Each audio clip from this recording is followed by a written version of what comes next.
was like, oh, well, thank you. I will do And I anything. never saw it until now. I'll do anything to sing this movie's praises. I'm Like as soon reliving as the you scene where started talking Kristen about Dunst Sorry Baby, asks I if was he's like, gay. say what? I'm reliving the scene where Kristen Dunst asks if he's gay because Yeah. he's just one of the girls. You're just really into women's shoes, right? I love that scene. Yeah. Red How Lobster. many men in 2004 knew what a stiletto was? Very See, true. that's when it was metrosexual, and now it's just you're fucking gay. Hey, he went to prison. Okay, he went to prison. We don't talk about that shit. Hey, fair enough. Who's starting the next one? Is it Matt? Yeah, I think it's me. I was gonna say if he is living his Shawshank life, that is completely true. And there's our cold open.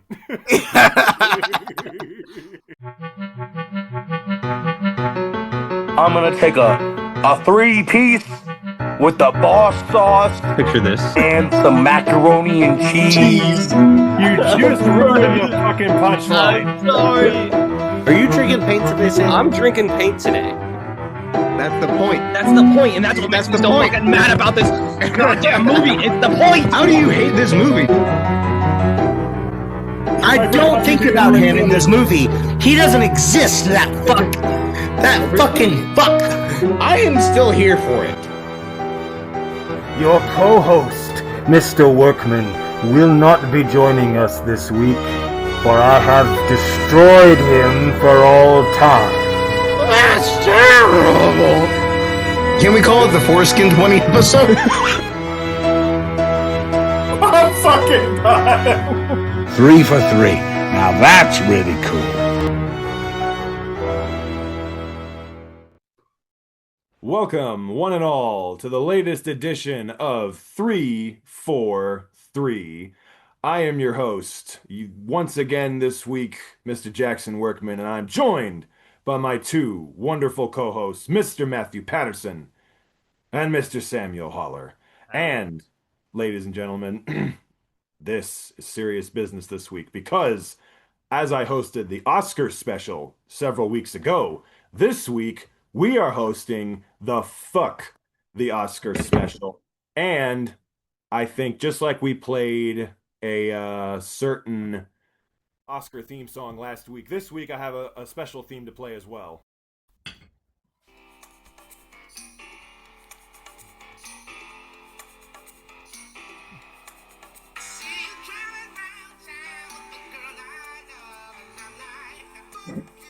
Yep. Yes, we are here today to talk about the movies that were snubbed at this year's Academy Awards. And we have some things to say about them, don't we, boys? Yes, We sure fucking do. We're gonna get This will assure fired that up. we never win an Oscar. None of us are ever gonna win an Oscar for sure, even if we're nominated. Even if we're nominated. But that's fair because these are the films that should have won, should have been nominated at least. And if They not should have at least been either of nominated. those, a big fuck you because they should have been an in memoriam for the films that got forgotten last year, and it's some bull fucking shit. That's right. We got to talking a few weeks ago and we decided, well, we just had to have a whole special for all of those films that should have been there but did not receive a single nomination, even though, let's be honest, they were all better than most of the Best Picture I was nominees like, from this year. F1 didn't need to be there. No. Why is F1 nominated for Best Picture? F1 shouldn't have been there. Frankenstein shouldn't have F off. been there. Yeah, literally. Frankenstein, I liked a lot, and I'm glad it got nominated. But I agree. I think there is like no other choice could have replaced. It's not even that like most of the nominees were that bad. It's just like that's here instead of this. Like Frankenstein, I was like I liked it fine, but it was like that's a Best Picture nominee. Train Dreams also to me, I was like, really? That's a Best Picture nominee. I liked Sentimental Value a lot, but I can't like there were plenty of other movies that I thought deserved it more than that one. The Secret Agent was one of the most boring fucking goddamn wastes of time I've ever seen. I mean, just like there were just a lot of there were some questionable nominees this year to say the least. And this week we're gonna dive into each of our picks that we personally feel were snubbed. And I think what we're gonna start with first, because it's the one that I just watched this morning right before work, is Mr. Holler's pick, No Other Choice. take it away, my good friend. And So I you got may or may this. not have Homie's some. tooth is bothering him. Yeah, I got this toothache. My name may or may not be Nick Nolte in Affliction because I'm about to lose my job. My wife is on the outs. My daughter does not verbally communicate with me in any way, shape, or form that is good. I have an opportunity to potentially get the job that I want because I am a special person in the world of paper making. And the world of paper making is a hot fucking industry. And so, when you're going through this and you got the toothache and you're not allowed to drink because you're also 9 years sober, much like Nick Nolte in Affliction, and you got this nagging goddamn problem with you the whole time, what do you do when you're down and out? Well, you're going to make a fake company to think that these people are going to be hired by you, so then you can get the contact information for them, and then boom, you can take out the competition. So you get the job, and you can go places. And you know what? This is going to be another special episode for numerous reasons, but one in particular is the sheer fact that I got to remove my tooth because it is really genuinely fucking me up. So let's see what happens when someone takes out their molar the right way. I hope that wasn't too loud, by the way. I wish Sam was actually doing this for real. Oh, Should have had fake. Oh, there we go. Okay, God, here it is. There you go. That's a big tooth. The big. No wonder why it's hurting. That has been really kind of affecting me for the last few months, if not years, because the only way to solve my problems is with a nice cold brew and a good old glass of whiskey and a shot to go in that brew because shit's going down. It's Park Chan-wook. He's got us all Park Chan shook all over again. And we're going fucking bananas because this is probably my favorite film of the whole goddamn fucking year. And I have not stopped once thinking about this movie and how fucking ill this movie made me feel. Because watching this man sweat and fumble around and fuck up every single goddamn thing to ever exist in his life is exactly my life. And I really appreciate it. So thank you, Park Chan-wook, for no other choice but then to have a good old brewski. Mm. Jackson, did you rewatch this one? All three were rewatches for me. See, I hadn't seen this one yet, so this was a very How do I get fucking this off great time. Yeah, I've been dying to hear what you guys think as first-time viewers of this. Sam, is this your first time too? Yes. Oh shit, hell yeah. I saw this, I'm gonna confess, the one day I had open, during the crazy snowstorm and me being sick to watch Return to Silent Hill, I chose to see this instead because it was the last day that I was going to be able to see it in theaters, and I have absolutely no regrets about that. That is fair. Yeah. But, And honestly, I do not blame you. You made the right choice. I did indeed. I had no other choice, you could say. Exactly. Yes. But what did you think, Matt?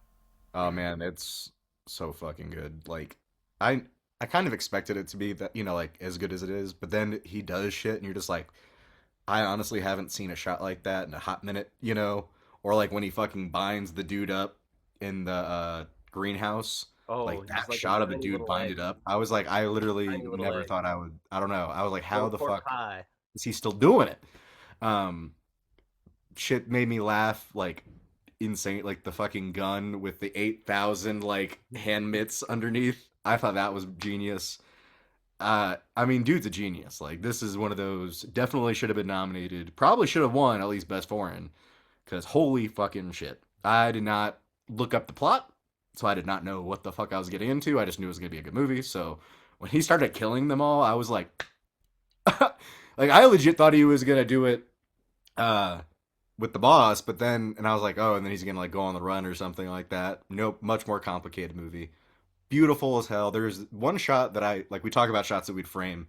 There's one of him after he kills the guy on the side of the road, and it's like the ocean's right there, and they're separated by the rock, and like he's doing his shit down there. And I was like, that's just perfect. Maybe like, my favorite shot in the movie. It's up there. Yeah. And so yeah, no, I adored it. Like this is definitely my top 5 last year. One Battle After Another is still at the number 1, but this one's like 3 or 4 because holy shit. So Yeah. yeah.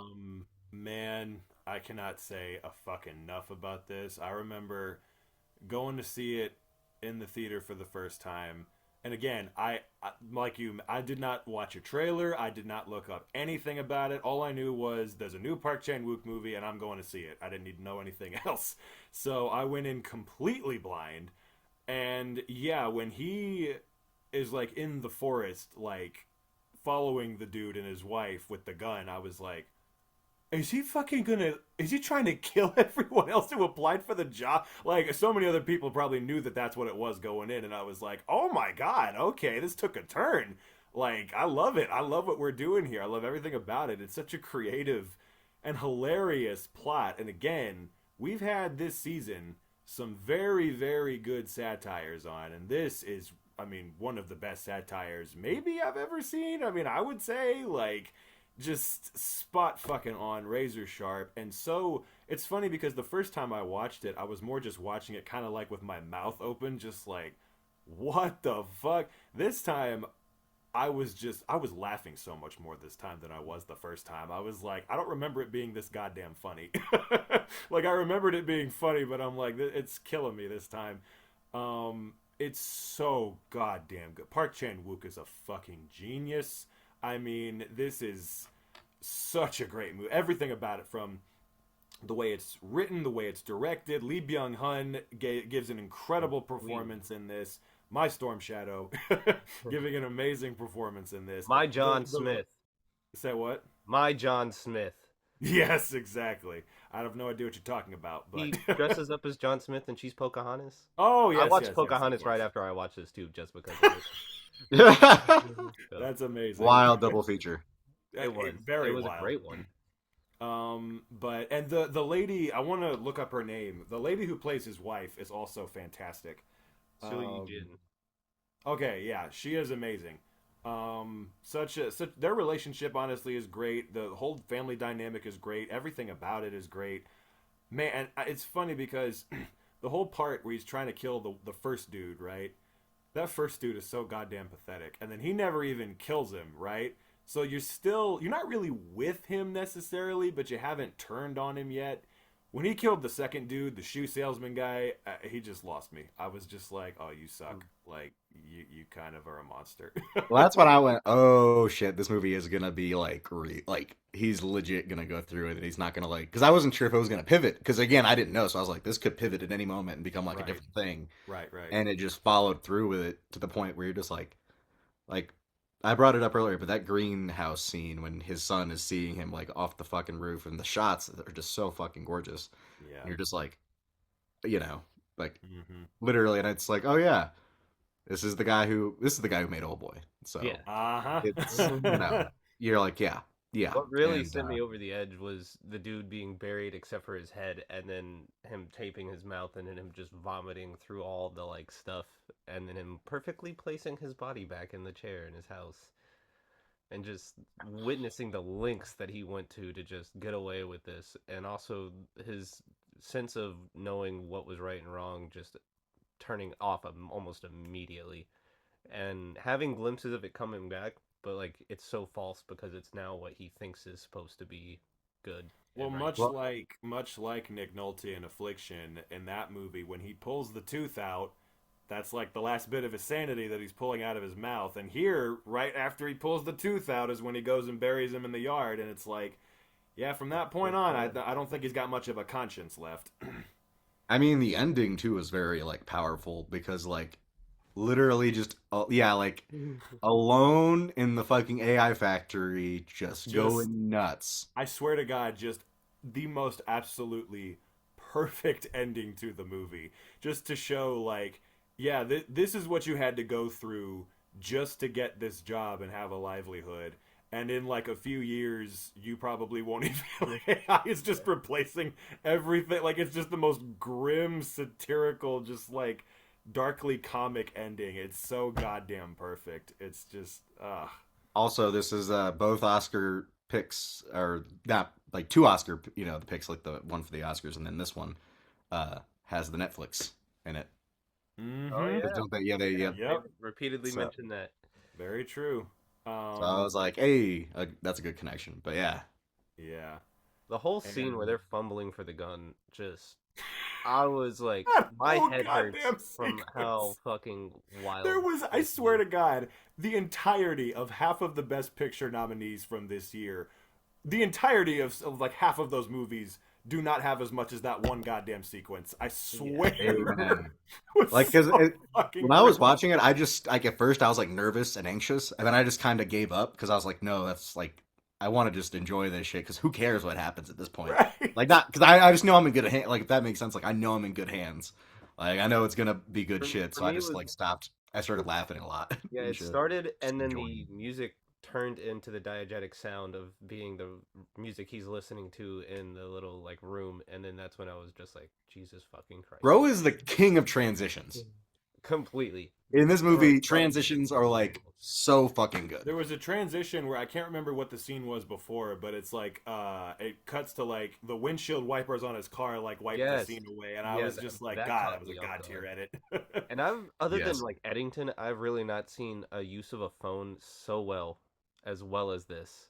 And the way like they just frame things, like when he has the gun to him and he like covers over his eyes, but you see just like the The perspective. bottom of his like you Yeah. can still see his mouth, kind of. Yeah. And that like Yeah. POV shot was just so fucking good. And having like the gun underneath the phone and everything, and just what the fuck, this man. This movie is damn near perfection. Like it Literally, really like this, is. it's a fucking like as are most of Park's movies. I mean, it's a fucking masterpiece, and yeah, bro is so fucking goated. It's unbelievable. But I also I just noticed don't this think I've time seen a because single again, one that's bad.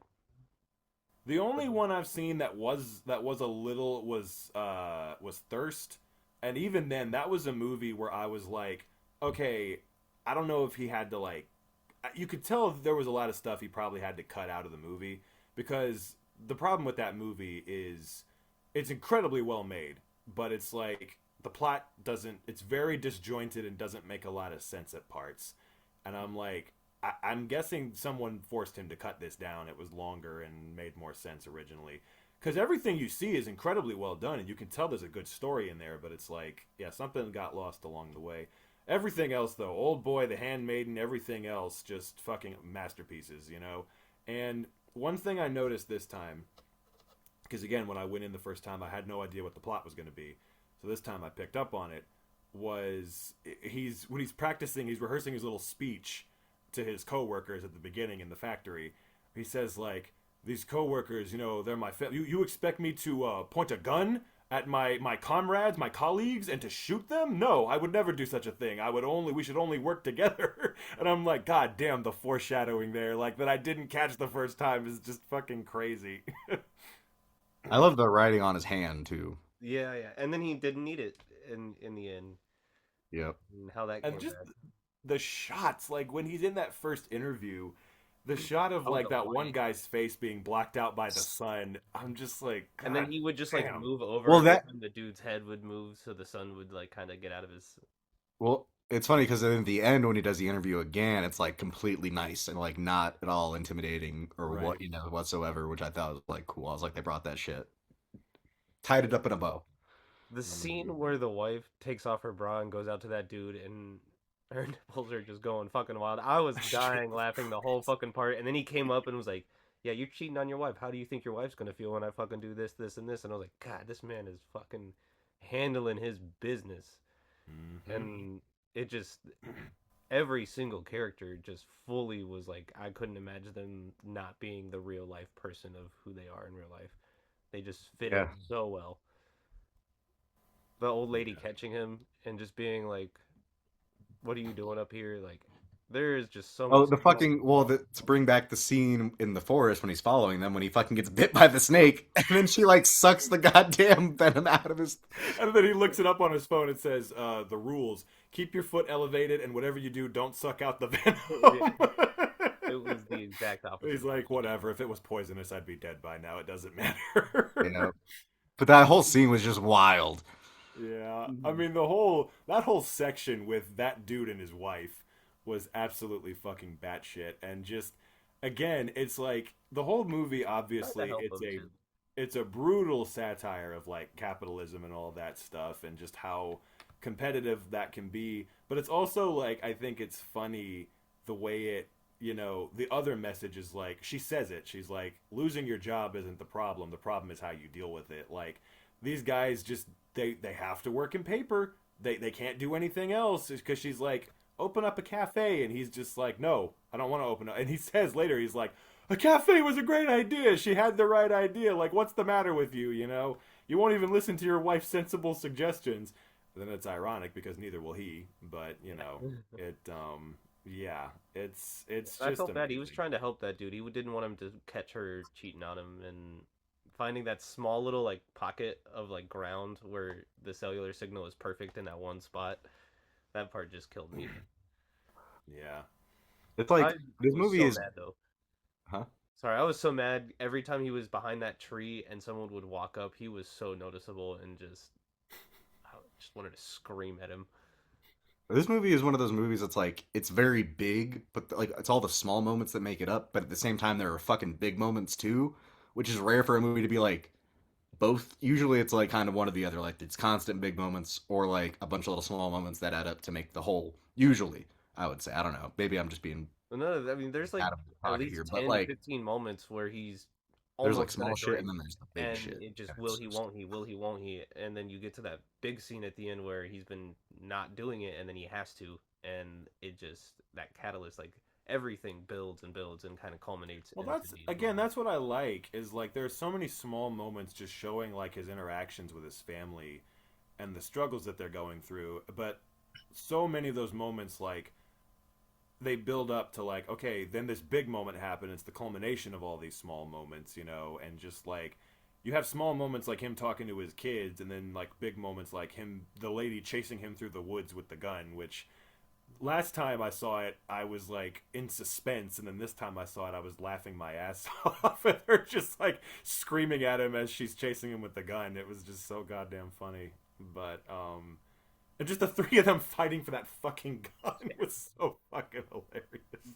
Them burying all those iPhones also just tickles the fuck out of me. I don't know why. that one actually kind of pissed me off. I don't know why I got like mad seeing that. I was like, I'm not even like I get it's funny, but I was just like, fuck you. What are you gonna do? Grow an apple tree or some shit? Fuck off. Actually, you pointed it out, Matt. That dude being tied up like a little fucking ham and just perfectly spherical. Like was yeah, I was the way he was like crazy. contort, like It bent. was For whatever disgusting reason. and just like better than whatever- 90% of horror that has come out in the last few years. For whatever reason, I forgot about that shot. I don't know why, but when I saw it again this time, yeah, it was like, oh my god, like it unsettled me to see it, and because I was thinking like he cuts him up, right? That's what he does, and I'm like, oh no, that's right. He just Also, yeah. how can he get a body that small? Like he tucked him in. But And like I was like, I didn't even, it's funny because I definitely thought like, how did he do that? But I was like, you know what? I don't even give a fuck. That's such a good shot. Like, Yeah, it's so good, and it's it's crafty. oh yeah, the no. It's agents cool are too small. because oh, go ahead, Sam. No. It's a cutting thing. Just keep going. Oh, but it's cool. If they It's heard it, cool they heard too because I was just gonna say there are a couple of Park Chan-wook regulars I noticed in this. The older detective guy has been in Odal Soo is his name. He's been in a lot of his movies. He was an old boy. He was like one of the gang members who gets killed. He was in Thirst as well. And then the lady on the roof, Kim Hye-suk, she's been in a lot of his movies. She was in The Handmaiden. Man, I've seen 4 of his movies at this point, but there's still so many that I have to see because a Park Chan-wook movie is a goddamn experience. Joint It is. City area. My first one in a while, so it was time for another one. And this was my first one in theaters, so that was a nice experience. It makes me feel like mad that I didn't go see Decision to Leave because I've heard so many people talk good about that, and I want to see that so goddamn bad. Hopefully That they can- killed me not to see that when it came out. Killed me. because I've heard really good things about that as well. So. I've heard nothing but great things, yeah. And the thing is, like, because all 3 of these movies, were snubbed by the Oscars, But for a second here, we need to tackle the larger issue that is the fact that the Oscars hate Park Chan-wook specifically.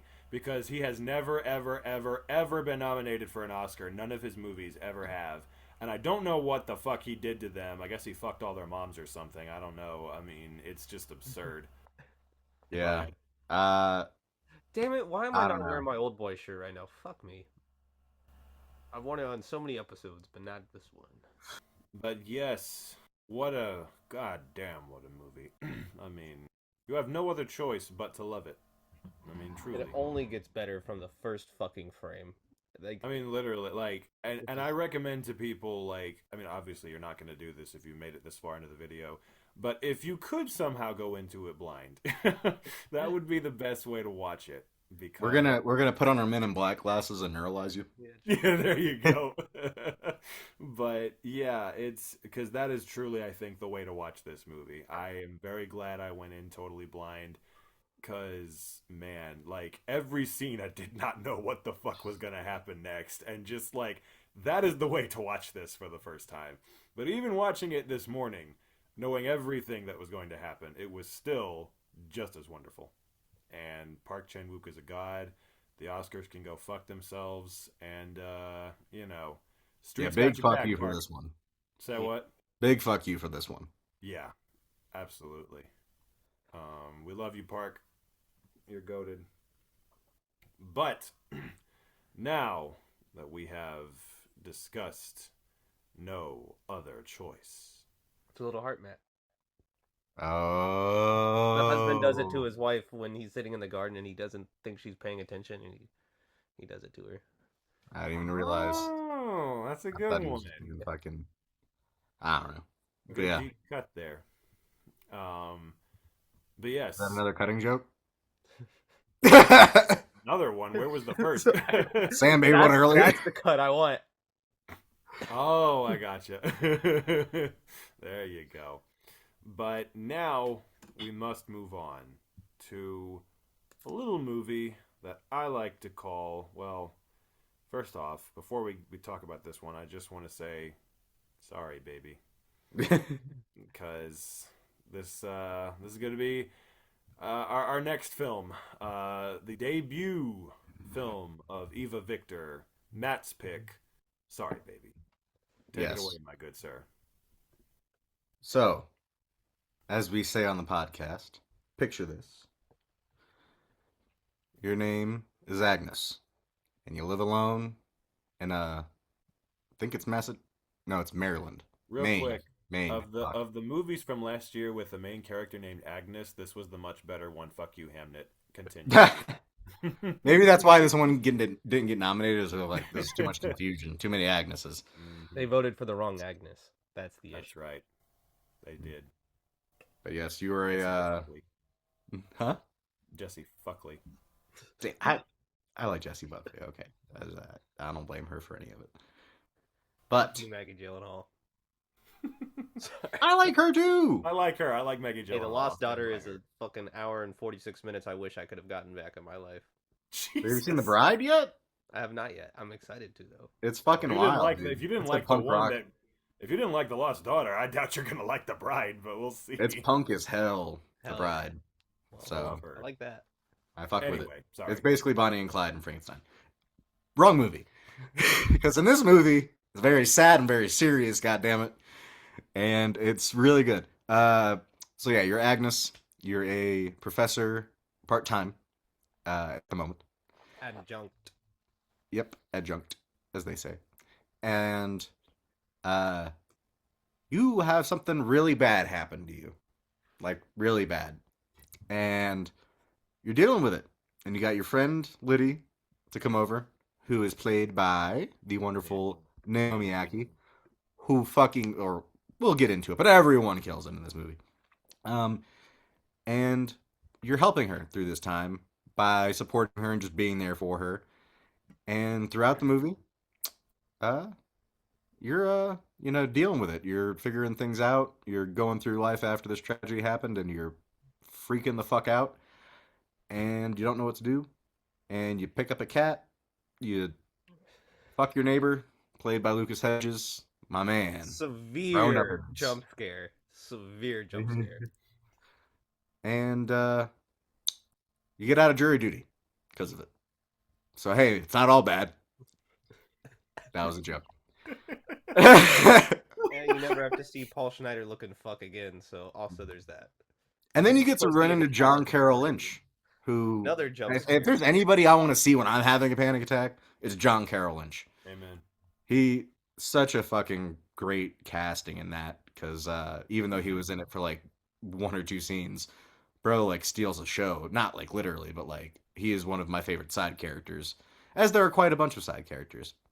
But yes, spoiler alert: the really bad thing happened that she was raped by her professor, and she looked up to him and all that good shit.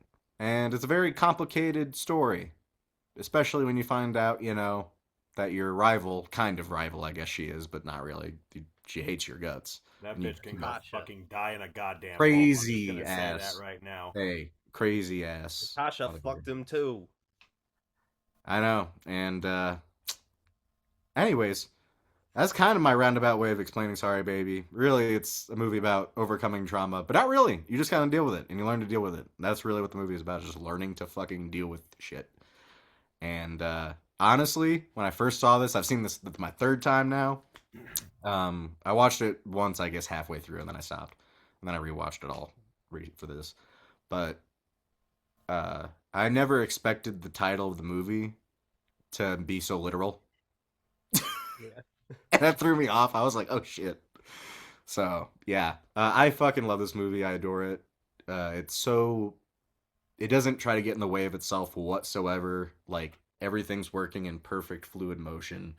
But it's not trying to, like, do some crazy shit. Like, you know, like, it's not No Other Choice in the sense where, like, the camera movement is, like, insane and there's crazy transitions. It's just very plainly shot, but in a great way, to the point where you're like, this just fucking works. And Eva Victor, as a writer, an actor, and a director, kills it. You don't feel like she's pulling triple duty at all during the movie. You just kind of feel like that she's killing it. And just, like, everyone was a person in this movie. Nobody was, like, just there to say a line, like, and be, you know, gone kind of thing. Everyone had, like, fucking thought and reasoning behind them, and a lot of the scenes were just insane. Like the one where they're at dinner with everyone and they're talking about the theses and stuff, and then she just kind of low-key has a panic attack, and then fucking Liddy just rips that fucking girl apart after she leaves about the fucking, you didn't cook this. Like, it's not cooked. Why would you serve me a thing that's not cooked? Like, I was like, I fucking love this movie. But yeah, that scene specifically got me so hard. I was like, this is good shit. What did you guys think? I'll open up to the floor now. Sam. It kind of upsets me because while I understand Marty Supreme being this epic that A24 can champion for the Oscars and rightfully so get nominated, I think they really let this film down in the sense that it should have gotten so much more exposure, because this movie is so realistic in the sense that it's almost grating at points. Like, I was sitting there witnessing some things happen and hearing these conversations, and I was just like, because it's just like exactly how that would happen, exactly how that would be said, exactly how that would be felt. And that fucking goddamn fuck, I don't know his real name, Jackson knows it, but he looks so much like Paul Schneider to me. It's Louis can't sell me. Yeah, fuck that goddamn piece of shit. Louis can't sell me shit. Well, cancel is in his name, so he definitely got canceled in this one. Uh-huh. And he's a pussy. Dude plays a good dick, though. He does. Really, yeah. Very. Because he does the whole you're not sure about him at first, and then you're like, oh, fuck. Well, it's funny because literally, because I didn't know much about like what this was about, but I knew it was about, like, I was pretty sure it was about her getting sexually assaulted by her professor. And so when he first showed up on screen, literally the first words out of my mouth was, oh, of course it's this fuck.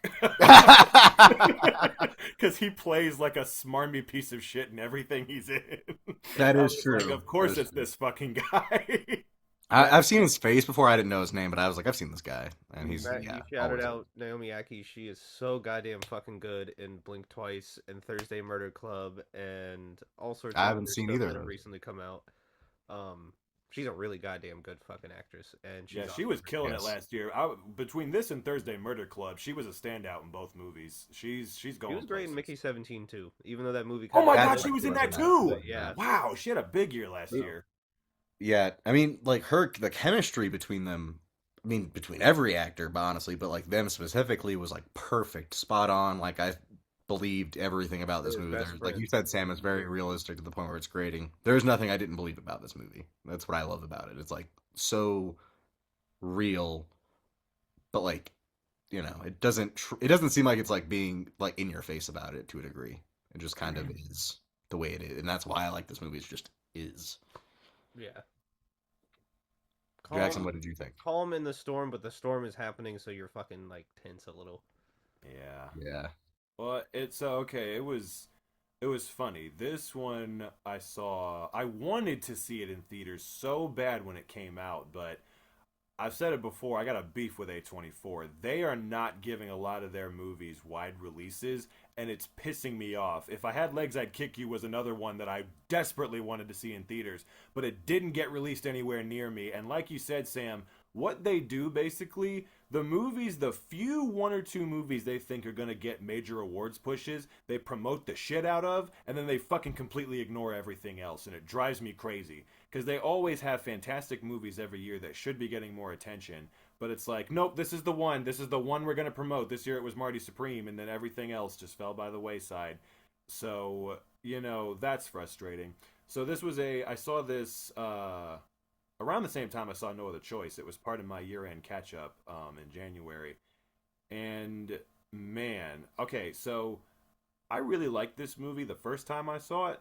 I was like, wow, that was a damn good movie. Like, pretty good, And then this time, rewatching it, I don't know what changed, but this to me is like a goddamn phenomenal movie now. Like when I watched it this time, I was like, I don't know what the difference is, but it's hitting so much goddamn harder this time. Like everything about it, I was like, what a phenomenal fucking, easily one of the best of the year. And again, easily better than most of what was nominated this year.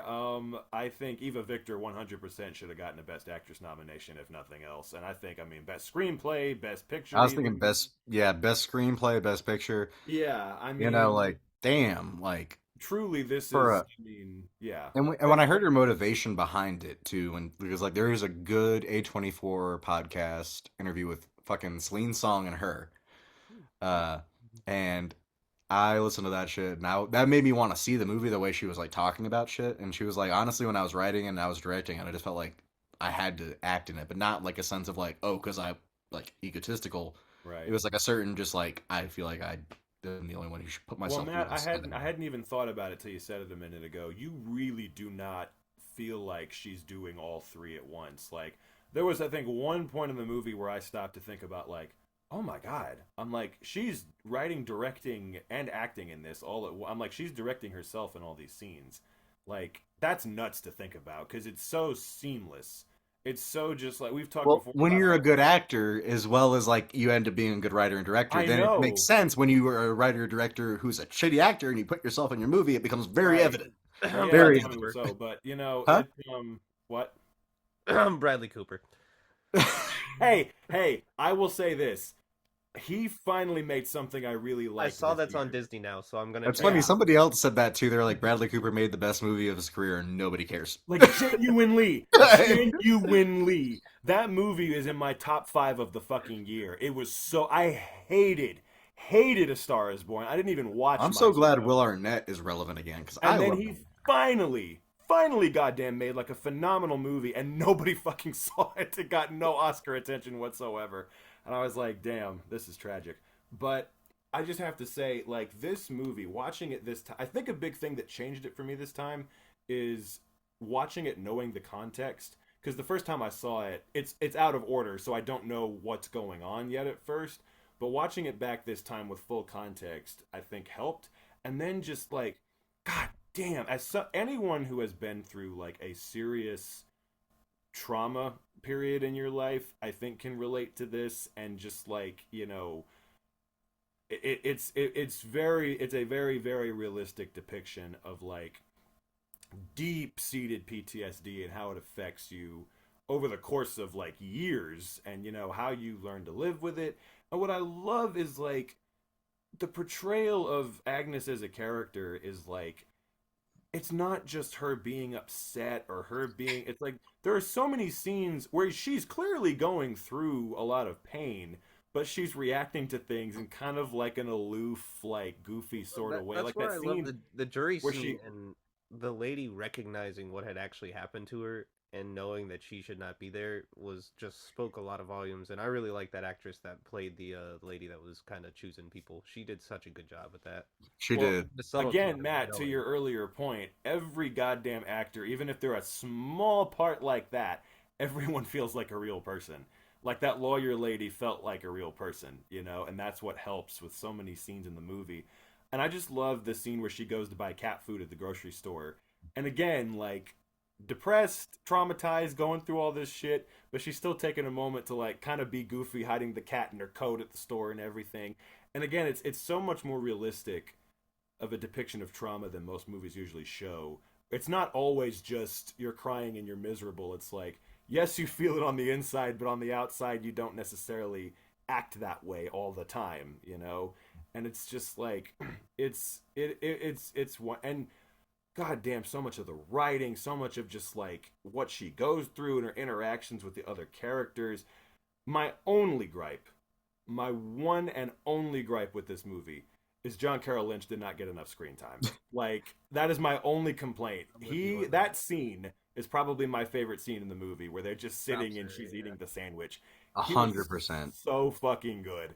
I mean, that's like you need to be. I want you to be a bigger character. the way he like immediately apologizes for it. He wasn't even yelling at her to begin with. Like he was just like, "Don't park. You can't park here." And then he's like, "Ah, my son has these too." You immediately are just like, "This guy's cool." Yeah, this guy's like I legit. love, like that his son is older I- too and has these kind of issues, and he just takes care of him and knows exactly how to deal with it. Is just And then what did he say? He said, I share him with the guys at the fucking dump.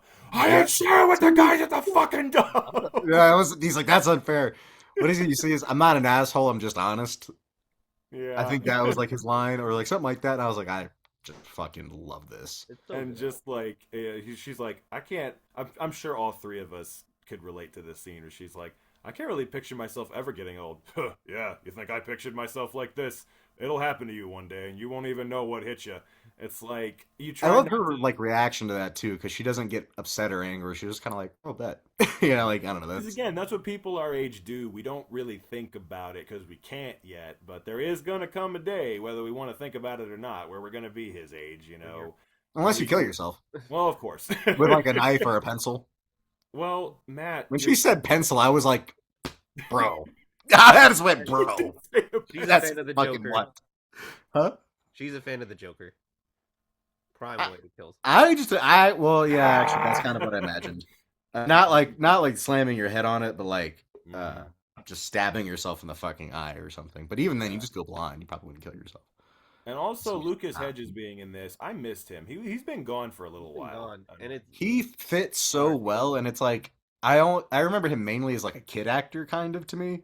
So like seeing him in this was like, oh shit, Yeah, you're an adult now. You're a big he really boy. hasn't aged to me at all. But he looks. I mean, maybe a little bit, but he hey, now we can it's- start joking about his cock. So he's old enough. Yeah, I mean, honestly, I will say the sex scenes were kind of super awkward, and I'm like, They were sort of meant to be, though. I know. I'm just like, okay, like I don't know, like that's how I felt like the whole time. I was like, Yeah. but That scene with them in the bathtub was so goddamn sweet. That was both times Yeah. watching it. That was one of my favorite parts. yeah, that bathtub scene was really good. I like how intimate this movie is too. It's very like it should be, but like it's such a like you get to see the characters like in their most vulnerable positions, which I know is the point. But it's like they do it in such a way where it's not like slamming you over the fucking head with it. It just kind of happens. Well, that's where a lot of I don't somber think anything movies, in this is slamming you over the head, and that's one of the things I love about it. you can tell when a movie's like somber and it's trying to be one of those kind of melancholy kind of movies, but this movie just breathes and Well, exists that without trying. It's to like be. what Jackson was talking about, and it does it so well. Is it's like it's parading itself as a happy movie when it's really a fucking sad movie, which is like people, like you were saying.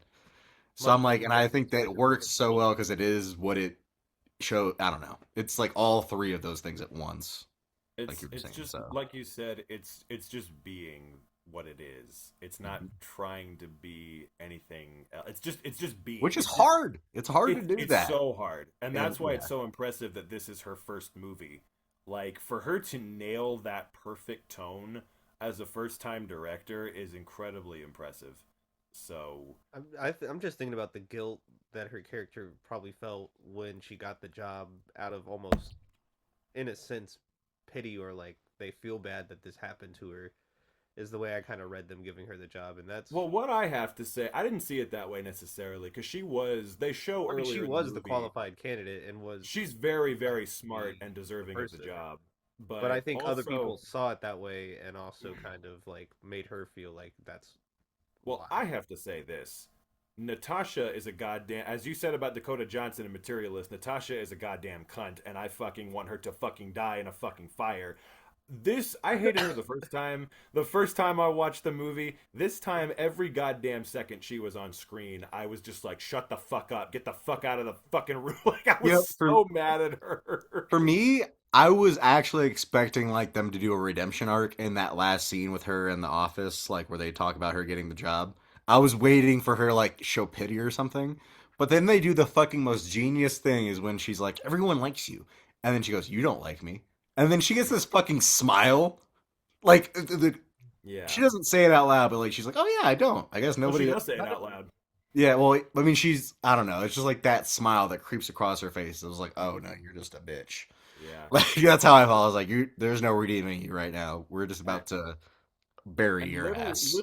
little details that I noticed this time that I didn't notice the first time. Like the fucking fact I couldn't even handle this when I realized like, the fact that she's teaching Lolita in her goddamn class, which is a story about an old professor preying on a young girl. I'm like, God damn, the levels to that. I'm like, that's clearly some unprocessed trauma that she's like manifesting in some way. It was fucking batshit.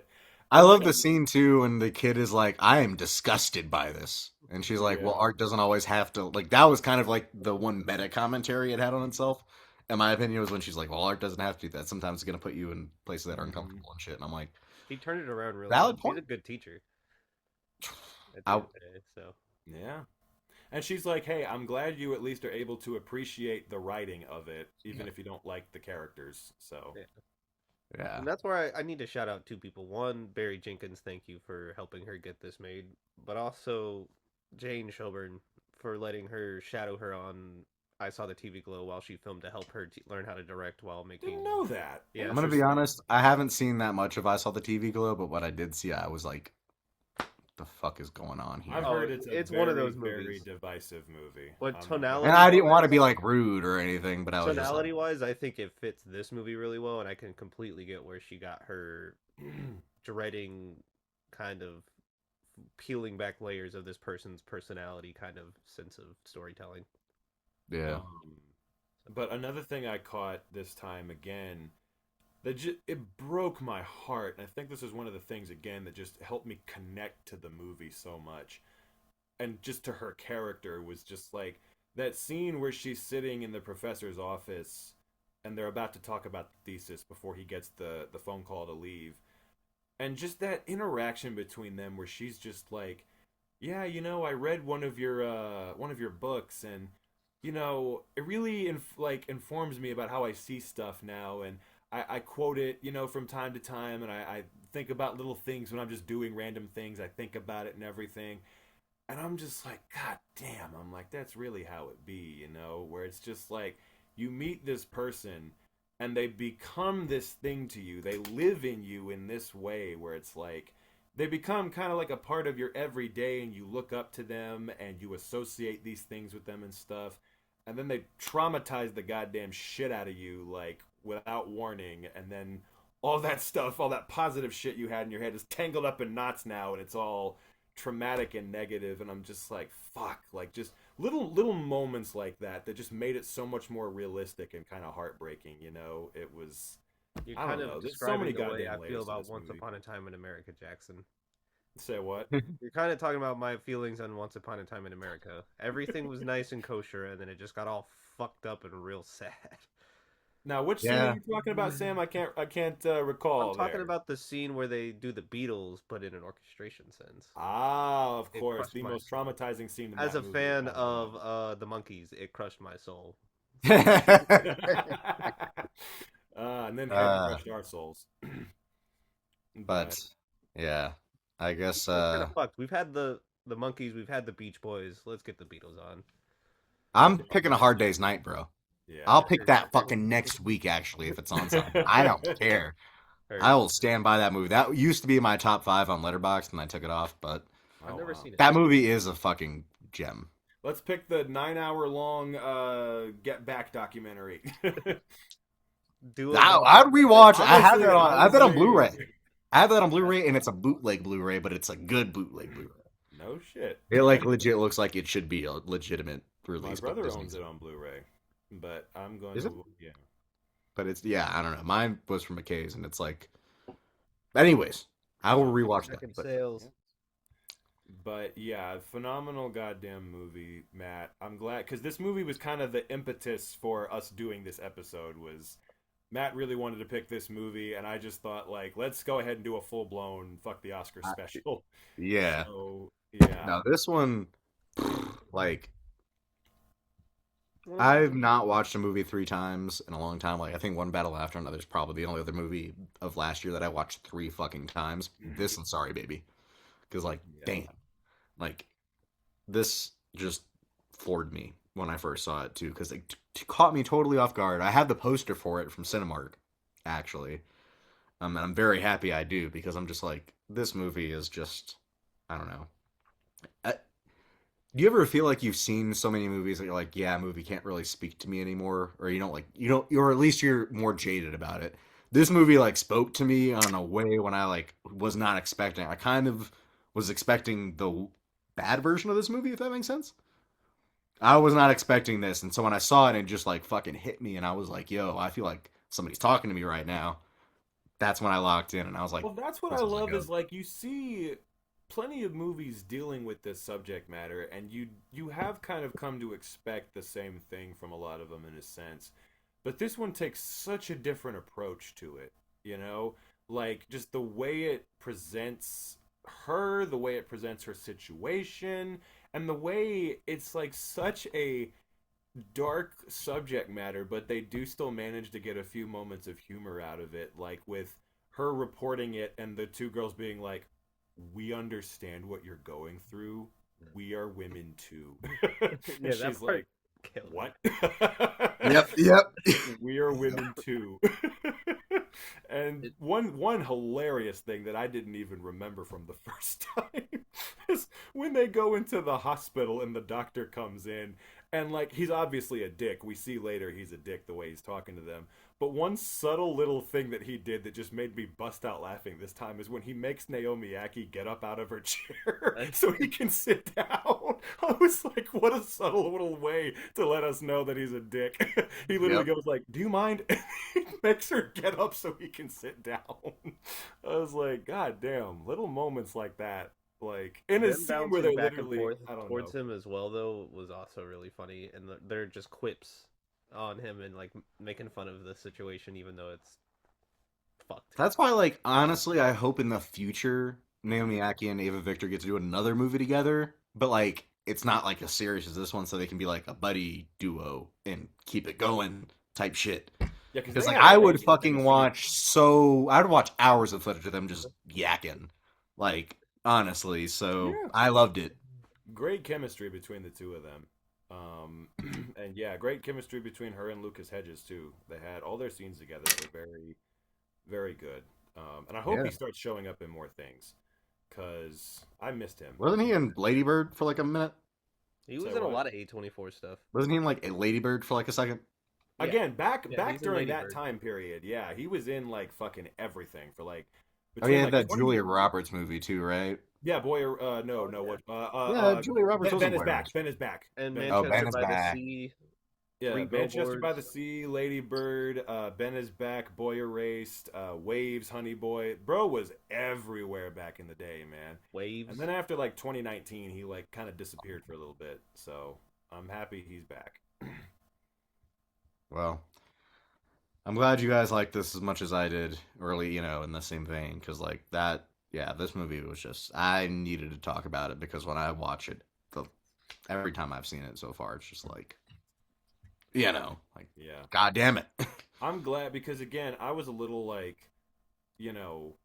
man, like I just saw because No Other Choice and Sorry Baby I had seen like pretty recently, like 2 months ago, and I was like, I don't know if I really feel like rewatching these so soon, but I'm very glad I rewatched both, not just because I caught more things, but because in the case of No Other Choice, I just loved it and just love watching it again. I loved it. It was every bit as good as it was the first time.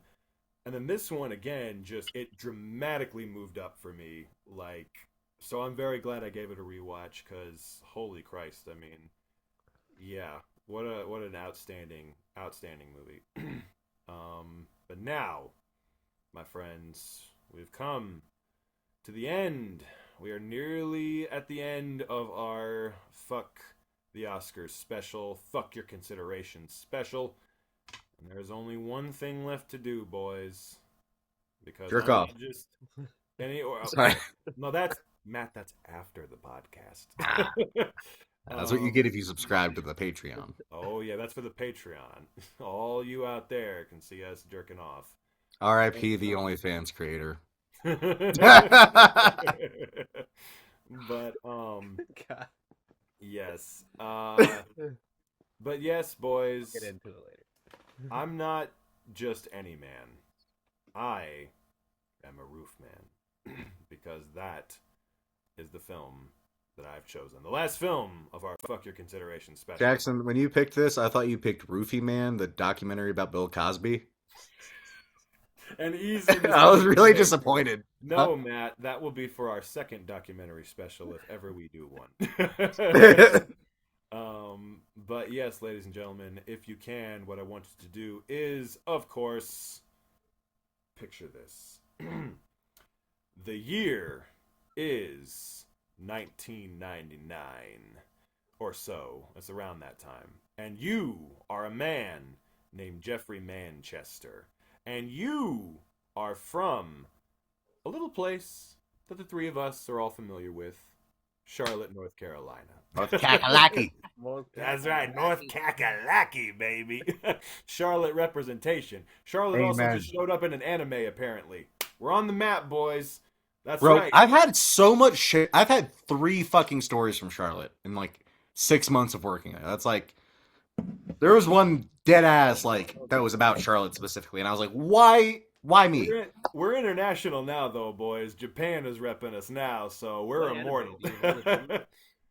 Say what? You know what anime it was? I can't remember. I'll look it up That's later. wild. But but yeah, in a little place called Charlotte, North Carolina, and he's a veteran. He he's smart, but he's dumb. But he's smart though, and that's the thing. He's cool. He's calculating. He's a savant. He's calculating, but he doesn't have the cold part down. And I have the name of the anime. Sorry to interrupt. The Darwin Incident, episode 8. Huh. 13 seconds into the episode. Yes, there you go. I saw a picture of it. It's amazing. It is. The picture is. But yes, so you've fallen on hard times after you served in the military. You're poor. You can't afford to buy your daughter a bike for her birthday. My daughter doesn't get a bike. Sorry. Your ex-wife is a total asshole. But yeah, She's a Latina baddie. Get it right. she is. One and the same. But I'm just saying. Very true. Sorry. You only do this when I do it. I swear to God. I do. Only when I do it. But My bad. You've fallen on hard times, and you gotta fucking make some money somehow. And well, you realize your only option is to rob a goddamn McDonald's. The Golden Arches, baby. But not just a McDonald's. many McDonald's and other stores all throughout the Charlotte area, 42 to be exact. And every time you rob them, you go in through the roof. And once you get inside, you're not really mean. You're nice about it. You give them your coat when you put them in the freezer so they're not cold, and you're very polite. You don't ever hurt anybody. You just take the money and you leave. So that's all there is to it. Unfortunately, though, one day you get caught and you go to jail because the piece of shit judge, despite the fact that you were nice and didn't hurt anybody, sentences you to 46 years in jail. Overkill, am I right? And... Kidnapping, bitch. Yeah, kidnapping. Armed robbery. But he gave Dwayne his coat. He did, that ungrateful. And they didn't bring that up in court. Bad lawyer. Exactly. He did more for him than Spider-Man ever fucking did. Exactly. He didn't put him in front of a green screen fucking... Or Ray Fiennes, for that matter. But that is a subject. Lucas Hedge and him were both in Grand Budapest. There's a connection. That's true. Lucas Hedges is in Grand Budapest? Mm-hmm. Little part. But also had a little part in Moonrise Kingdom. Yeah. But I remember him in Moonrise. That's nuts. I need to rewatch Grand Budapest. But once you're in jail, well, what do you do but break out of jail, of course. You eventually break out. And by this time, the year is 2004. And, once you break out and it's 2004, where are you going to hide? Well, at Toys R Us, of course. And this is the story of this man, Jeffrey Manchester, or should I say John Thorne, hiding out for a whole year in this Toys R Us while he's on the run from the law. And the story of his love affair, his romance, with Kirsten Dunst, an employee at the Toys R Us, Lee Wainscott.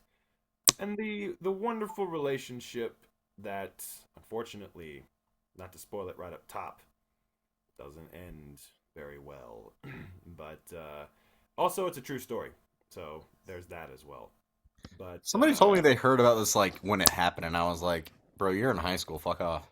Yeah, literally. Unless you just were 7 years old and your parents were watching the news and you happened to see it, they're from Colorado. I was like, this is bullshit. Oh, then it's total bullshit. Yeah, what the fuck? No way. We could have been at that Toys R Us while he was up in that fucking roof. We could have. Actually, the odds of us, I know for a fact, I went to Toys R Us a lot as a kid. Granted, 90% of the one that I went to was the Concord Mills Mall one. Same. Exactly the one I always went to. Yep. That was the one I mainly went to, but I've been to other Toys R Us, so the chance is high. Yeah. It's possible. And I know you haven't finished yet, but I will say this. Best movie about Charlotte that shows Charlotte correctly that I've seen ever. Oh boy, am I going to get into that. Yes. So that is our film Roofman, my pick. And before I turn it over to you two, I'm just going to say very briefly right up top, this was my favorite movie of last year, hands down. This is one of my now all-time favorite movies to ever exist. I love this in my heart very dearly. I will get into why in a minute. The fact that this did not get a single fucking Oscar nomination is absolutely criminal. I'm just going to leave it at that for now. The boys, I'll let you take it away. Sam, you can go first. It's just the perfect movie to throw on in the morning and just kind of get your day started, and it's just so tangible.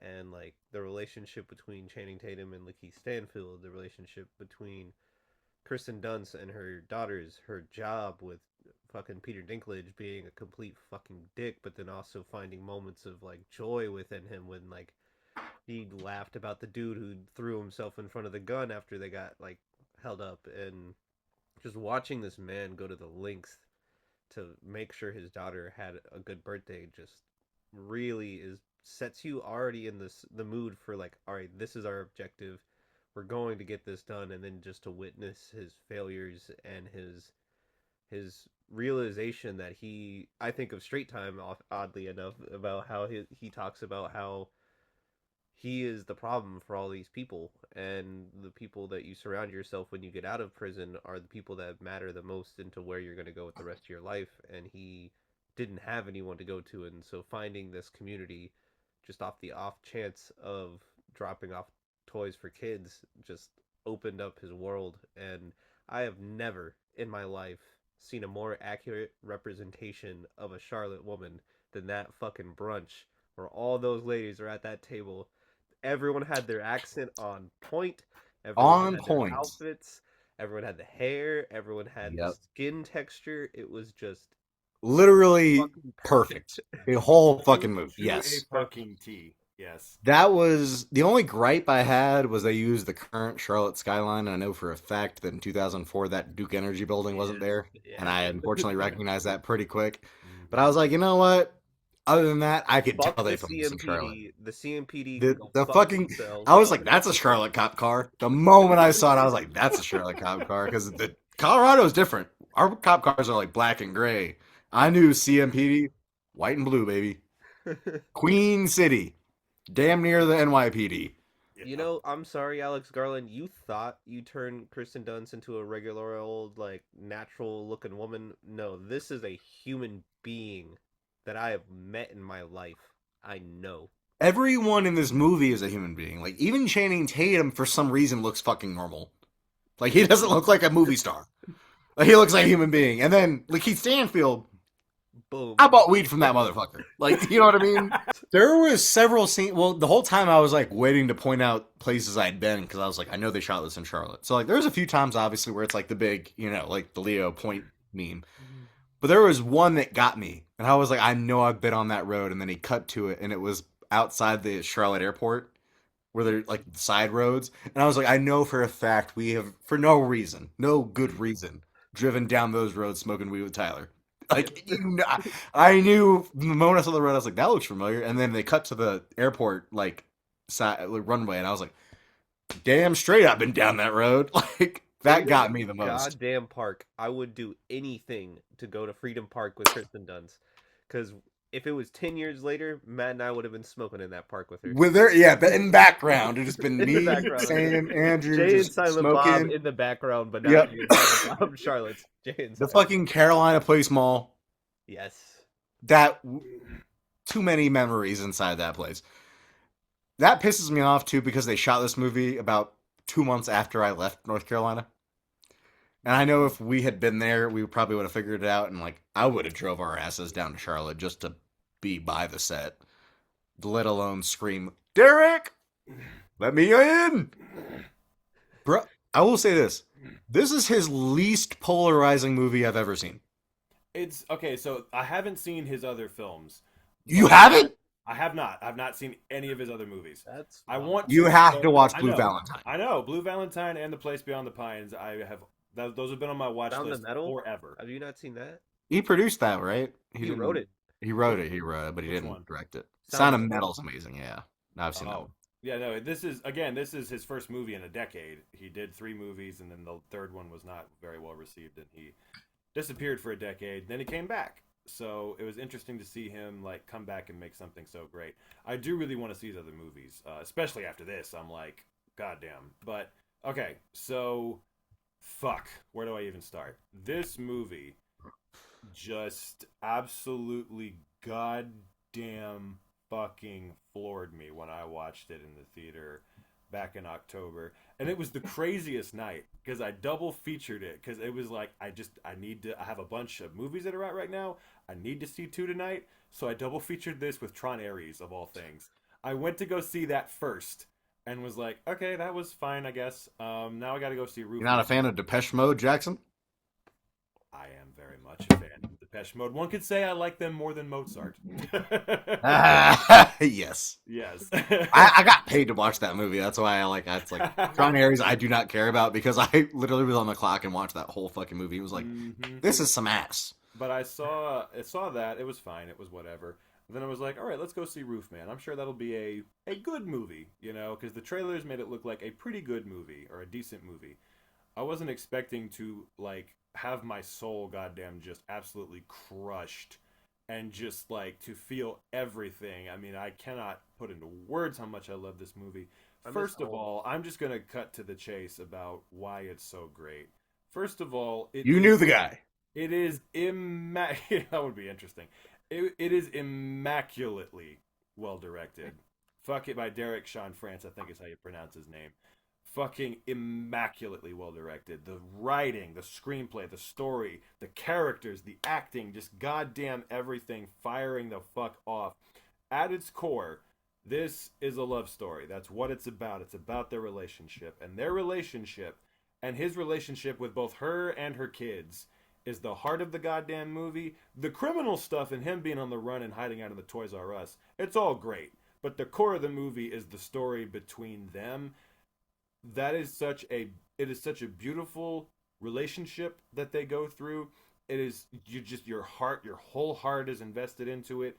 And at the end of the goddamn movie, when he ends up getting caught and she ends up having been forced basically to help them catch him, and that shot of her in the goddamn car crying, how I managed to get through this twice without bawling my eyes out is fucking beyond me.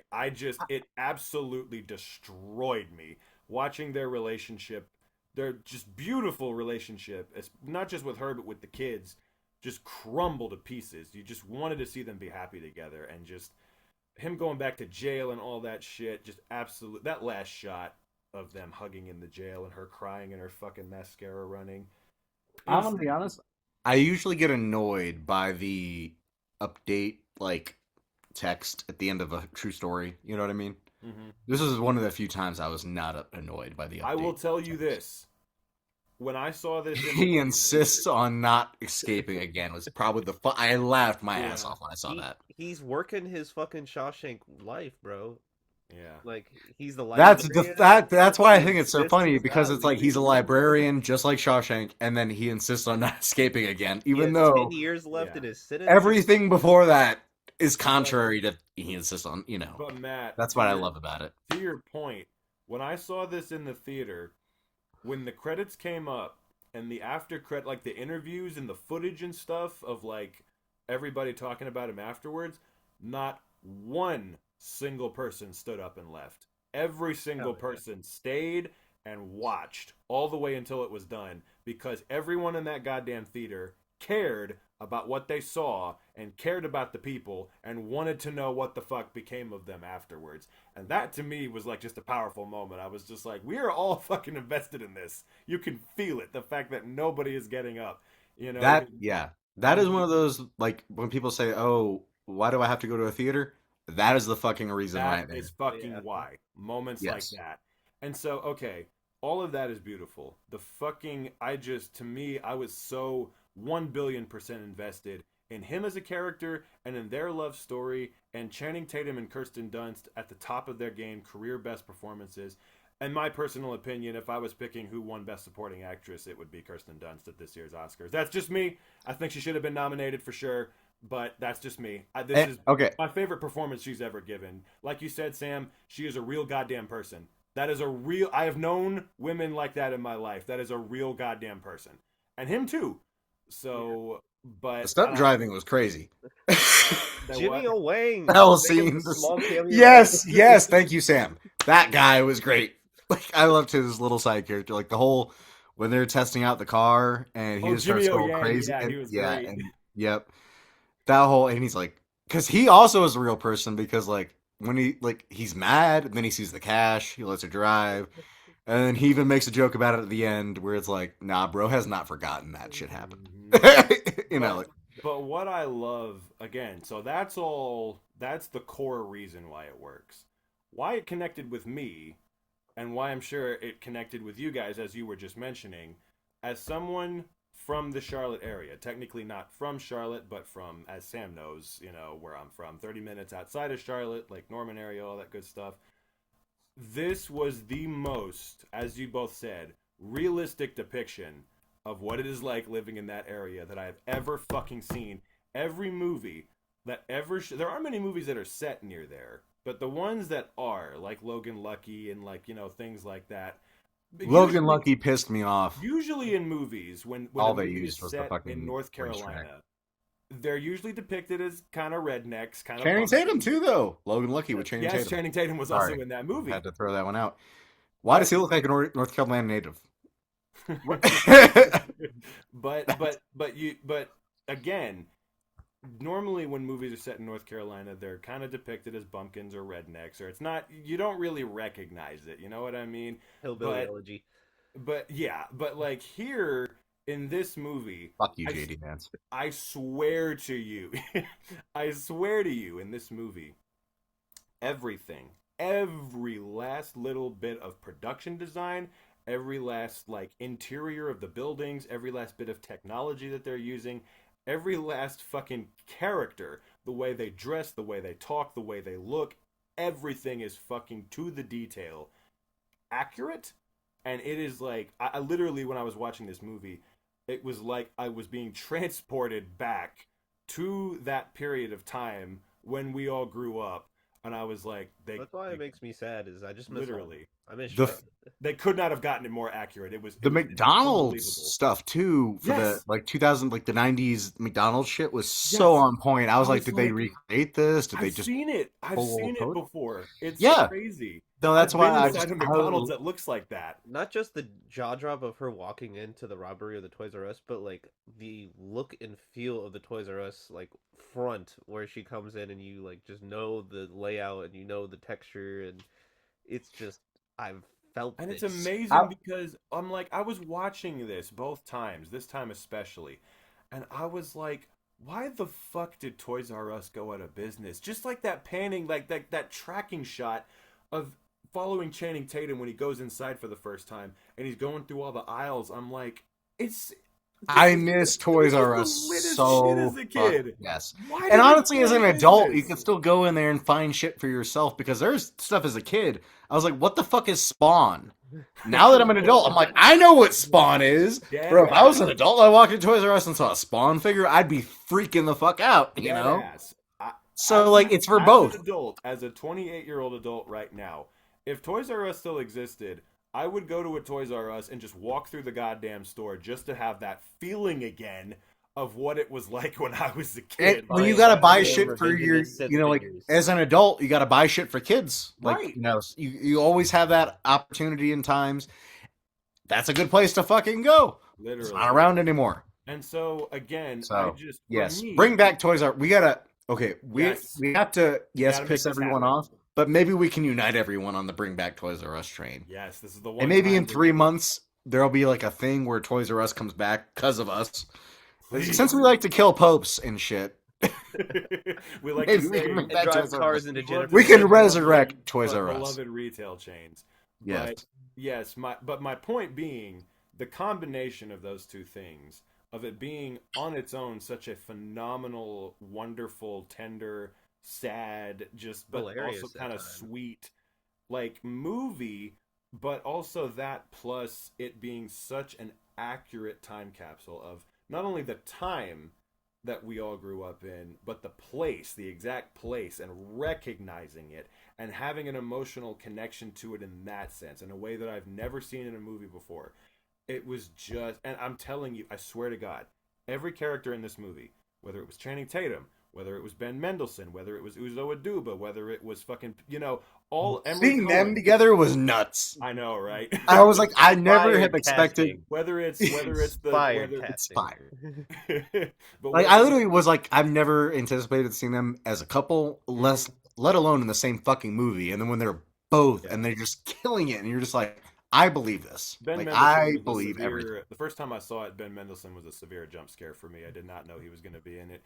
But For me, it was Juno Temple and her nipple. yeah, who was also I didn't know great Peter Dinklage was going to be in it, and he threw me for a loop. Return of Peter Dinklage. to the podcast. This, yes. Yes. Severe. I'm gonna pick the Toxic Avenger one day.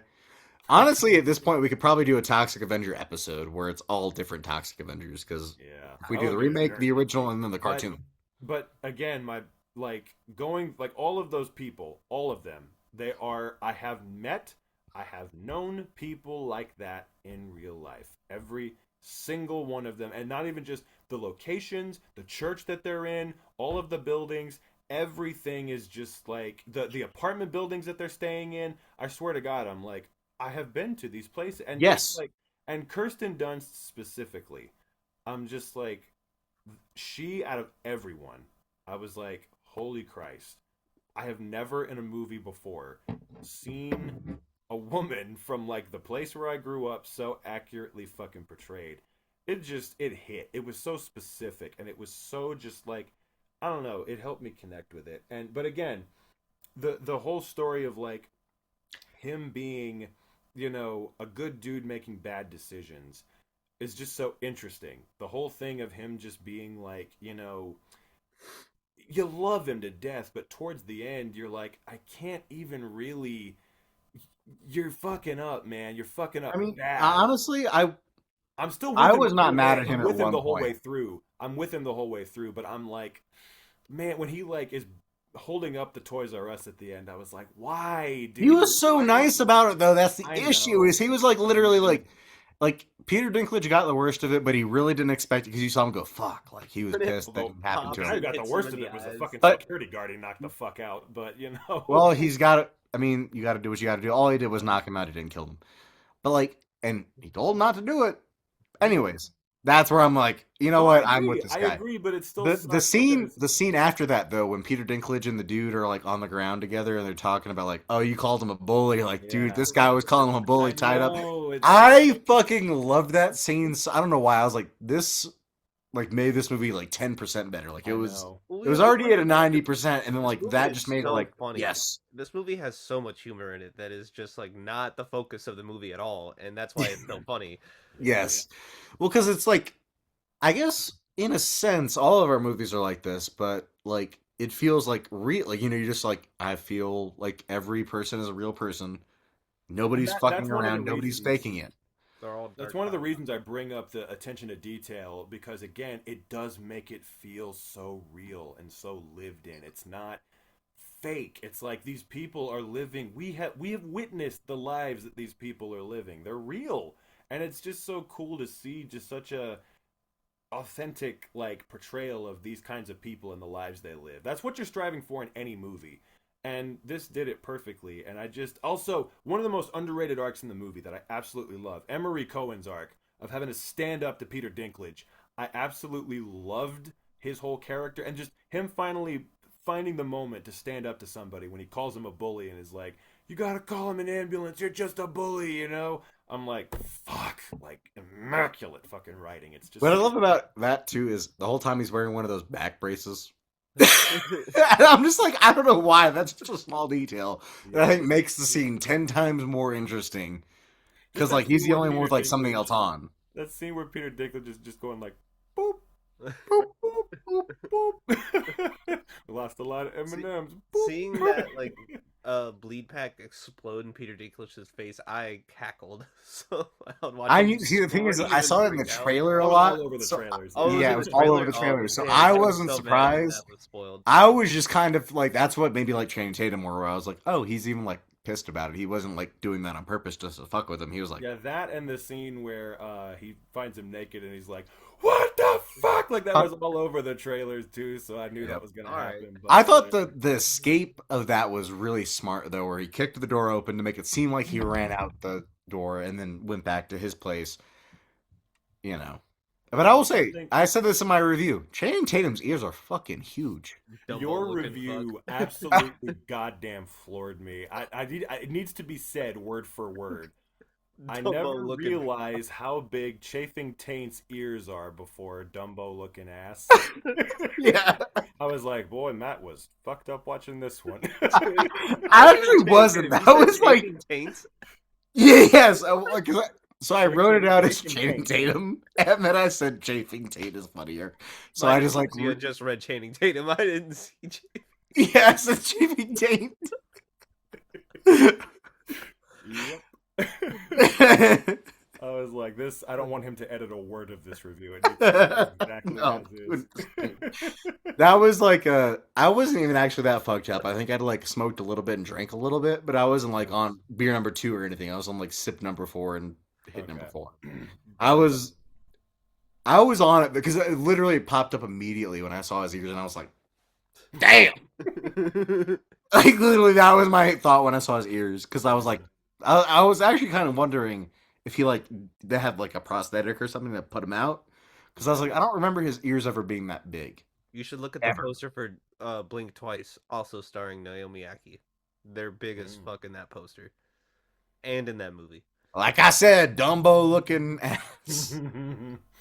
It is The part amazing that really- though, because I was just thinking while I was watching this, I was like, the journey he's had as an actor over the years, he is so, again, some career best work in this movie. So What's- charismatic, so likable. This is So his much goddamn range. straight time. I swear to God, like that scene where he goes in and breaks into Yes! the place to get the gun and has to like break through the other place to get out, but then it's Oh locked my as God. well, and he steals the police vest and everything. Like that made me think of straight time completely through and through. That was that like moment in the movie for me where I was like, no notes. Like, you know what I mean? Like you just had it like that, like, oh shit, he broke into the wrong place. And the way his acting, like you said, Jackson, this is probably one of his best movies in a long time, if not top 5 ever. Because when he realized he had to break through the wall and he just got pissed, I was like, I feel that. Like, just like, I don't know, the certain rage of just like, fuck. And then, yeah, like everything in this movie, it builds tension. I never felt sad, but maybe if I saw it on a second time, I'd be able to like tap into that. But I was more on the adrenaline rush of like this. I was with him the whole movie, if that makes sense. Yeah. Like I felt like I was in that same position with him when That he was doing his scene- shit. That And you want him to succeed. So you're like, I don't want him to get caught. You want him to succeed, Which is what's but so good. more than that, I wanted him to just keep living that life with her and the girls. You know, I'm just like that scene where he's pulled over on the side of the road and she calls him on the phone and he has to make the decision whether to go back. And she's like, "Are you coming home for Christmas dinner?" And he's like, "Yeah, you know, I'll be there." And she's like, "I love you, John," you know, and I'm just absolutely just ripped my goddamn heart out of my chest both times I watched it. I was like, I remember seeing it in the theater the first time. I was like on the verge of tears, just like, fuck, this is so goddamn. What is he gonna do? And I knew in my heart, I knew it. I knew that if he went back, they were gonna catch him. I knew it, but I was like, you gotta. I don't know. This movie- wisdom. This movie is the opposite of Heat. He wasn't It's the prepared exact to opposite. leave. He wasn't prepared to leave in 30 seconds flat when he Nope. felt. Yeah. No, he was not. Not going to Miami. And one thing I have to say that I have not mentioned yet enough is the incredible performance from Lakeith Stanfield in this. So good, such a real Every dude. time He's he comes so in, underrated. he's a whole different character, but it's the same character just in a different stage of his life. And the scene where they're outside just chatting at the beginning, out back behind his house, just was perfect. And then him just constantly being like, "No, bro, you gotta cut your ties, you gotta leave," and everything. You just feel that tension, and then getting that phone call in the car is just like, it's game over. He had a dude waiting for you, and you didn't fucking fulfill your end of the bargain. Okay, maybe I missed it. Did they ever explain how he got caught in the first place?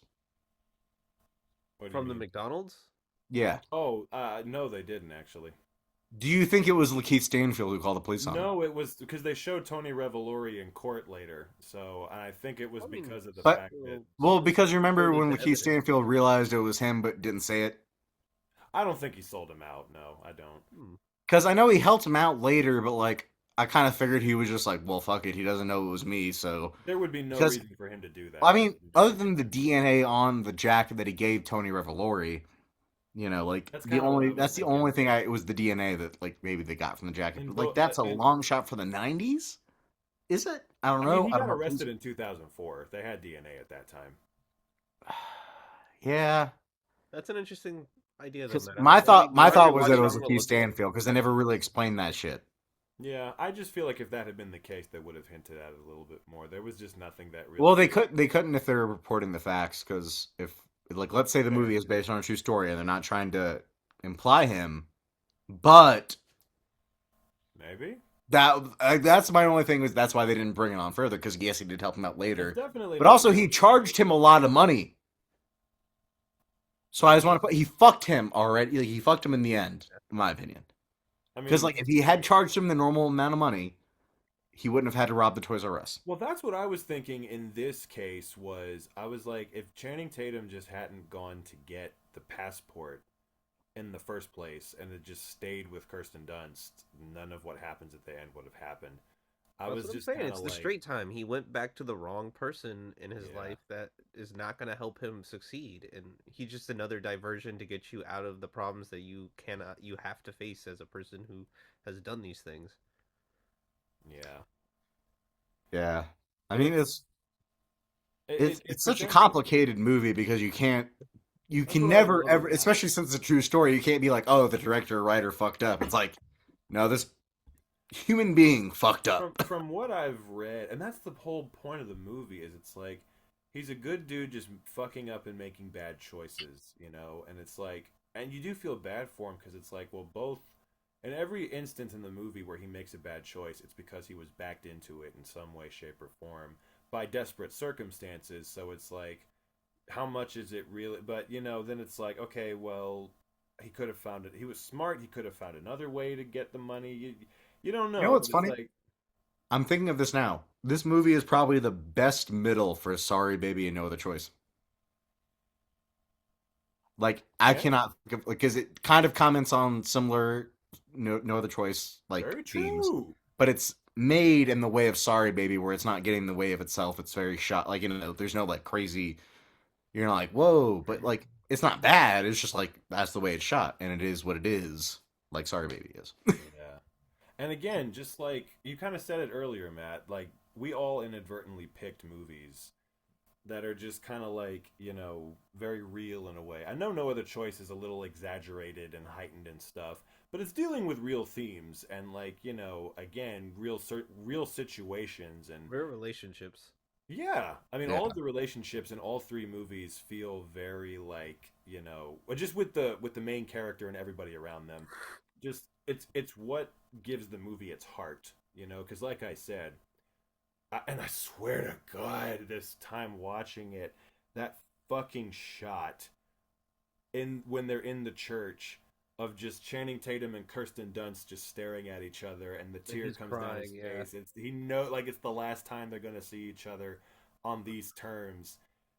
Fucking destroyed me. I was just See, there came a point watching it this time in the last 30 minutes where I had to kind of emotionally detach myself from it just so it wouldn't fucking completely destroy me like it did the first time because I was like, I can't go through that again. I I will swear say to this, God. Jackson. Out of all three of our picks, this was the one I had the least amount of like, oh yeah, this makes sense to not be chosen.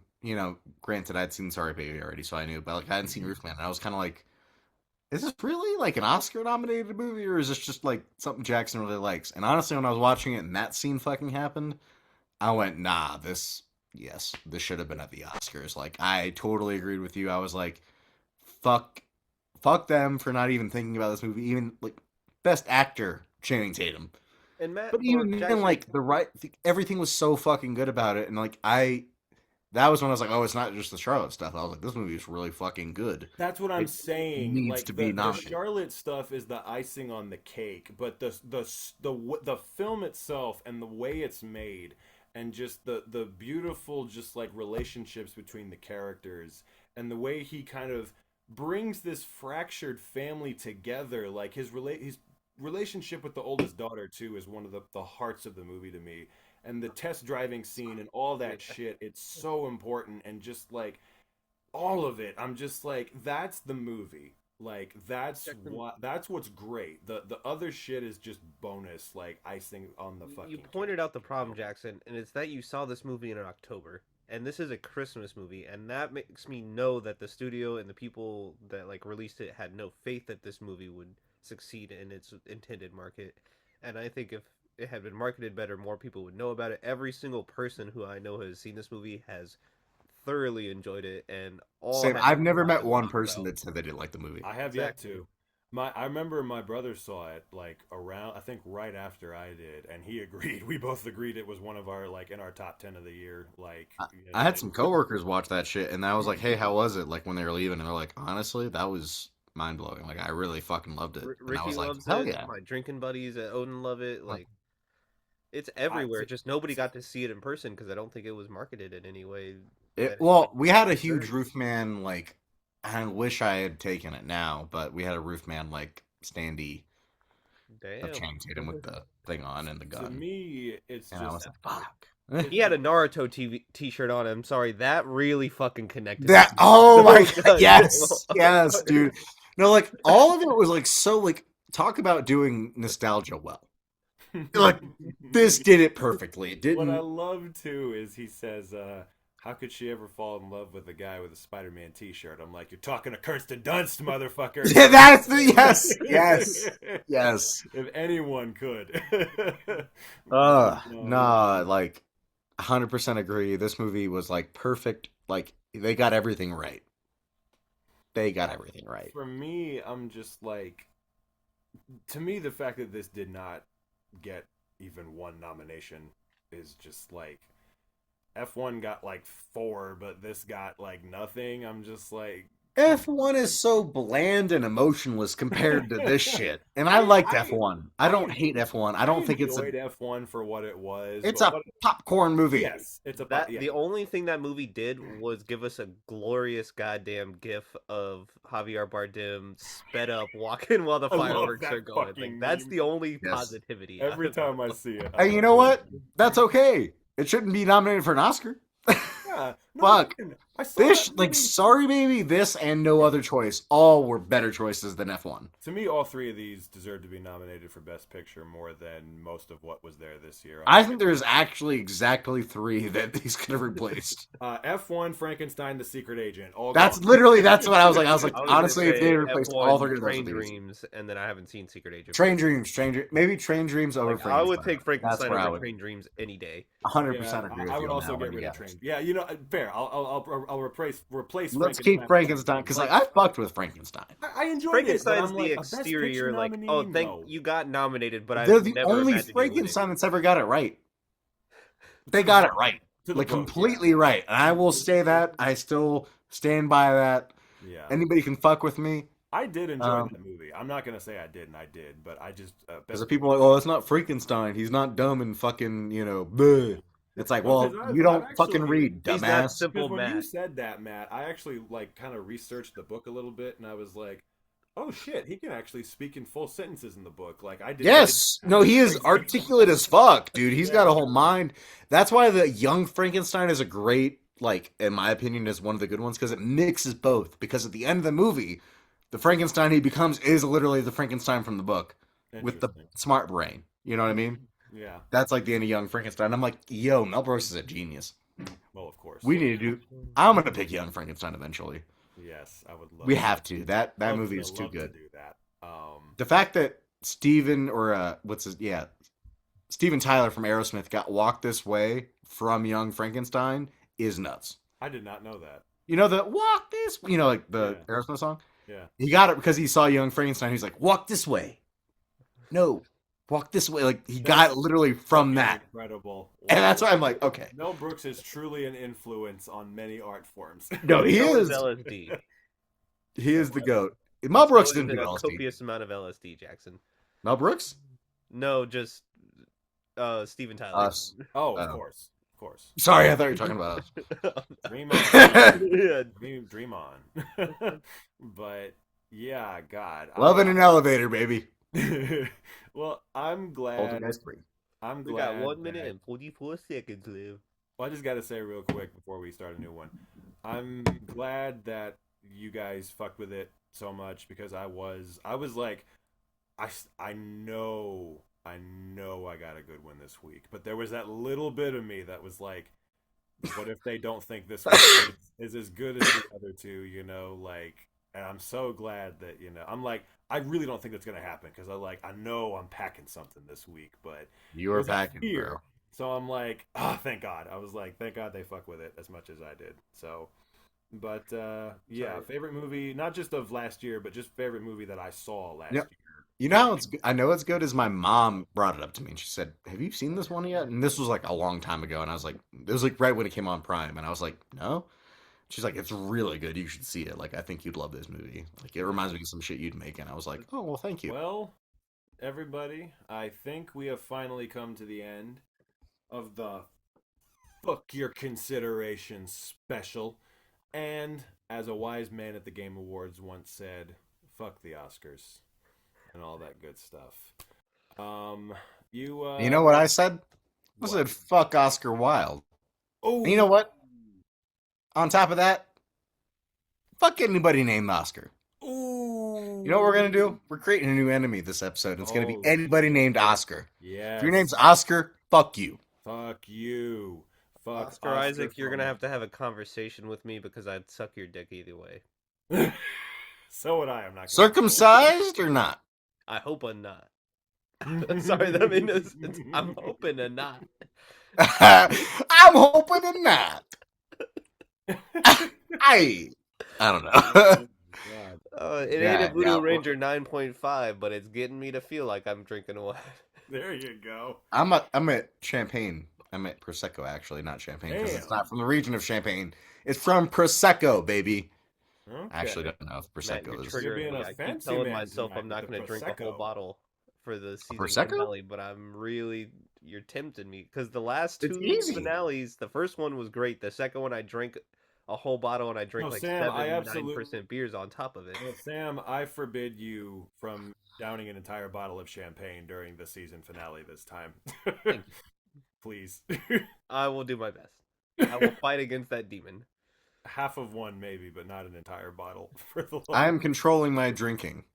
There you go. Damn it. My fucking hand went into frame.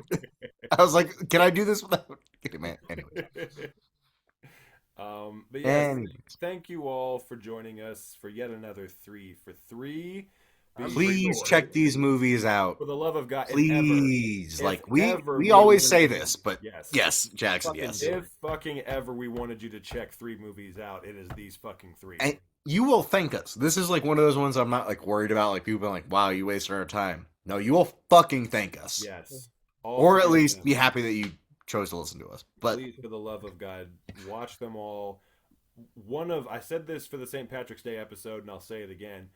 Easily one of the best lineups we've ever had on an episode. I mean, 3 just. I will say, I think the third season we've been 3 for 3 probably the most times compared to the first 2. Yeah. Mm-hmm. We've locked in this season. Yes. Sam had to take us on a little detour to a place called Silent Hill. That was still fun. For you. I was about to say, we can say it's not fun, but it was fun. It was a return home, okay. We had they have edited that film, by the way. If you buy it on Blu-ray, it is edited. Most of the lines of dialogue have been taken out. And wait, you're telling me we all saw a version that will never be seen again? Potentially, yes. You know what? See, that makes it better, right? Like, Jackson, you got to say that, right? Like, okay. Oh, no, yeah. You hated the movie, you were mad you saw it, but now are you at least like, well, I'm kind of glad. I fully believe that shot that we saw. What no one. It's like when It's like when I saw Megalopolis in the theater. I'm like, I'm one. See, that's what I'm so mad you saw that, and I haven't seen it yet, and I can't see it because it's fucking nowhere. Yeah. And because he said that when he releases it will be a new version. So that's such bullshit. I am one of the few who saw the original raw uncut version in the I'm movie so mad that you've seen that, by the way, because you didn't like it either. I probably would have liked it. It was Jackson Workman special, and all Jackson Workman holds dear to his soul because he has seen Megalopolis, and I am the mega. If you are Francis Ford Coppola or Sofia Coppola or Romy Mars, I don't give a fuck who's watching this shit. If you can get in contact with Francis, let him know we want to see both versions. Is this what we're going to do? Are we going to stick up Francis Ford Coppola? We're going to pick up Shia LaBeouf off of Bourbon Street, and we're going to go to Francis's house. Yes, actually, yes. That's going to be the biggest threat. We're not going to have guns. We're going to literally just pick up Shia LaBeouf, be like, yo, we're going to Francis Ford Coppola's house. And we're just going to show up, and he's going to see us on his Ring camera, and we're going to be like, hey, you let us in or you let him in. You pick one. We're not going to leave without him. Like, he's going to be here the whole time. And Francis will be like, you guys come in, leave him outside. And I'd be like, Shy, you got to wait outside. Here's a beer. Here's some bourbon. Yeah, here's some bourbon. Just fuck around in Francis Ford Coppola's front yard. We're going to talk to him for a hot minute. And we might come back and get you. We might not. You might get him to stop terrorizing the city of New Orleans for 5 minutes. Yes. Bro was in Rome yelling at a lady. Did you see that video? No, I didn't. He was in Rome, and there was a lady right next to him in a seat, and he was just screaming at her. Like, he was legit crashing out, and I was Poe like, is in his supervillain era. It is unbelievable. Or super. has he not been in the last 25 years? Fair Dude, enough. like, He is the OG He got his baghead shit before together for a Kanye. minute. And I then- think he's doing it on purpose. Because if you No, look it's at that, because this is what losing Mia Goth does to a man. This well, is- if you The look at the greatest Andrew, photo to ever exist. see, I think he's doing it on purpose. I think he's doing some weird he's performance always acting. been doing it on purpose all the Well, way back. no, to the Andrew Callahan interview. real And quick he go, before we continue with this. Bye everybody. oh, Oh yeah. yes. Be You have sure to to Adios, like, everyone. I hope subscribe, you vote don't in the get- polls, all Yes. that good shit.